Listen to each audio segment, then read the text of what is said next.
Food Wars is an amazing case study in how a once fun shonen anime can quickly lose itself in a convoluted high-stakes plot.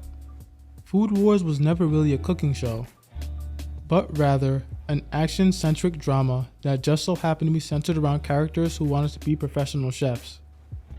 The food wars that the students engaged in were kind of like sporting events, with dramatic music, massive crowds, and characters who took it so seriously that we all did.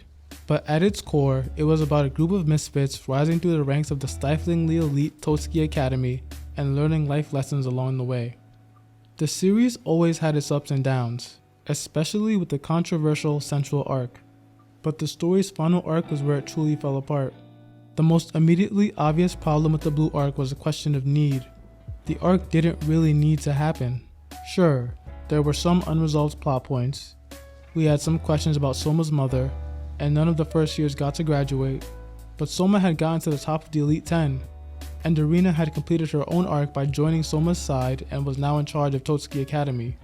The ending wouldn't have been perfect, but it would have been easy to see the story ending here. But that didn't happen. Instead, we got a new threat from beyond the school gates, the Noors. From the dark underbelly of cooking, these chefs make a living preparing the finest food in the criminal underworld, where even the slightest mistake in a meal can cost the cook their life. Now, I'm fine with the over-the-top escalation from the food fascism of the central arc, but it's still a massive shift in the plot from up until now. Soma and his friends had always been underdogs working to break past the expectations of the gourmet world, using their bonds and backgrounds to best snobs who dismiss their dishes before even sniffing them. With the Noors, it's essentially a battle of straight up good versus evil, and it completely fails to be interesting. It doesn't help that the main villain, Asahi, doesn't bring anything new to the table. He's a never before heard of master chef with a tragic backstory who wants to marry Erina and beat Soma, and he can apparently steal the specialties of other chefs. He's just a random hodgepodge of tropes from other chefs who Soma and friends have already beaten. Azami, for all his flaws, wasn't entirely bad. He had a fundamental gripe with the way that the cooking world took talented individuals like Joichiro and spat them out, and so he wanted all chefs to abide by a strict one-size-fits-all approach so that all students could be great chefs.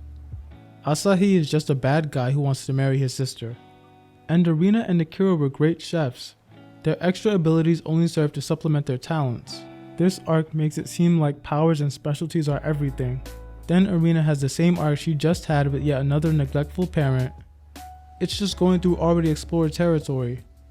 The worst thing about this arc is that all it achieves is reminding you of when the story was better. It all adds up to being one of the most disappointing endings in recent memory. And it's a final dish that we all could have done without. But I'm just one guy. Maybe I'm wrong. Feel free to like, comment, and subscribe if you enjoyed the video. It really helps me out, and I'll see you guys next time.